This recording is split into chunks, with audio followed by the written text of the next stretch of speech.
Hosted by you/Hypnosis Pancakes. My 30F husband's 32M family is coming to visit us. We moved away a few years ago for work. We were informed a few months ago that his Aunt Becca and her third husband John were also coming too. We did not invite them. We don't like John. To put it plainly, he is a narcissistic jerk. Recently, it came to light that there was a court case naming him as a perpetrator of grooming one of his students in the 1970s-1980s. He tried to soften the blow by saying it was a relationship, gross, but the victim won the civil case. No criminal charges were ever filed against him. Becca put her foot down, stating that if the family wanted a relationship with her, they had to accept that John was part of it. Being such a close family, my in-laws went along with that. My husband and I have successfully avoided major interactions with John since things came to light. But now they are coming straight to us and piggybacking off the in-laws' visit. At first, we thought we could sidestep the interaction, plan dinner at our place before they arrived, go out instead, or just be busy, etc. However, during the planning for their trip, they insisted that Becca and John need to come to our house for dinner, and they are coming up to see us. So, my husband and I now know we need to set boundaries, and they need to be established now. We want to sit down with his parents and state firmly that John is not welcome in our home. Does anyone have any advice on what to say in this conversation, or advice from anyone who has had to do the same?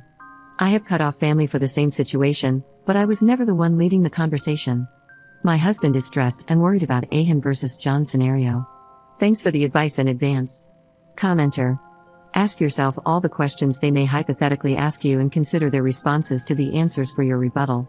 You don't have all the facts but enough information to form an opinion? Did you see the related paperwork from the court case? They know the reason why.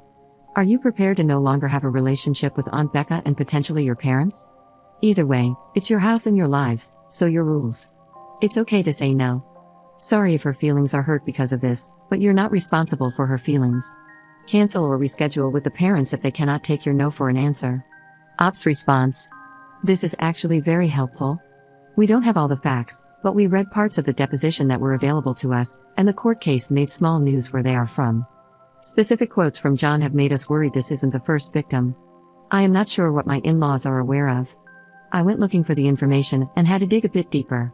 They may only be aware of what Becca and John have told them in one news source that was 2 paragraphs long and not in depth. Update 1. Thank you to everyone for their advice on the original post and for giving us the push we needed to be firm with our boundaries. I wanted to clarify some questions I saw in the original post before going into the update. Firstly, my husband was the one leading the conversation with his family. We created the post together, so the wording was ambiguous. I was there for support but not the one managing the conversation. Secondly, a few people were asking how we even got to the point of Becca and John just coming along. Originally, it was only supposed to be 3 family members for the visit, so we had everything planned for them already. The day I made the post, it was mentioned that Becca and John were coming too. To which we said no, point blank. However, one family member in particular did not like that and started to cause trouble. The court settlement happened within the last 5 years. The dates of the grooming occurred as late as 1990, we have since found out. Now I will get to the update. After making the post, my husband and I sat down and made a plan to approach the conversation with his family. Coincidentally, we were seeing them in person a couple of days after making the post. My husband wanted to wait until after dinner to start the conversation and initially pull his mother aside. However, his grandparent was also there and kept bringing up how excited Becca and John were to see the house and have dinner. My husband ended up snapping and ripped off the band-aid in front of everyone. He first started with the fact that he had something he wanted to say to them. Everyone jumped the horse, assuming it was a pregnancy announcement, and began to get excited until they heard my husband say, "John is not welcome in our home." The room went from excited to silent in a split second. My husband continued, "Due to John's history, I cannot allow him into my home where my wife and I will one day begin our family. I want our home to be a safe place. I understand you have chosen to continue a relationship with John because of Becca, which is your business and we respect that. While I love Aunt Becca, she is welcome into our home, John will not step foot in our house." That's when the table went from silent to erupting. As we suspected, and as many commenters suspected, my in-laws believed only what Becca and John told them. They did not look into anything further. I'm going to omit some specifics of the next part of the conversation to protect the victim's privacy. Essentially, the family said it was lies. The Me Too movement ruined his life. The victim was a liar and went after him for money. Anything you can think of, they said it. We had the reports and deposition from the court documents ready and read out specific parts, including how John confessed that it happened and that there were possibly others.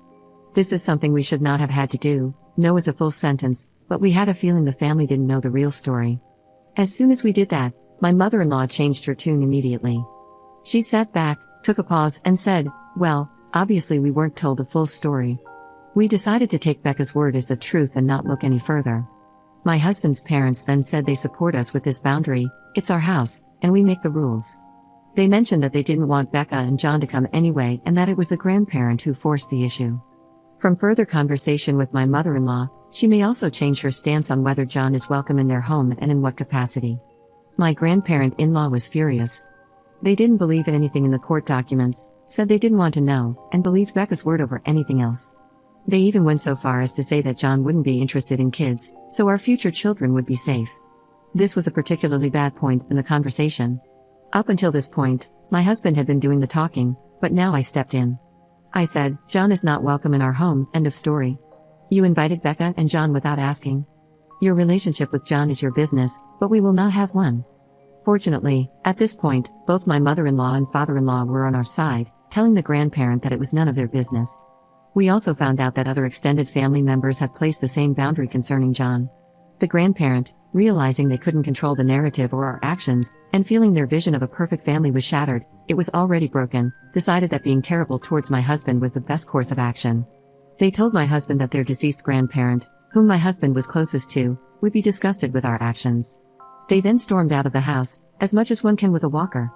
They have decided to continue the silent treatment, which is good because my husband believes no contact is the best thing right now. Becca and John have changed their travel plans to fewer days, booked a hotel, and made their own dinner reservations. My mother-in-law has said they will deal with them. My husband will be informing his aunt directly beforehand that John is not welcome in our house. The family trip is in a few weeks.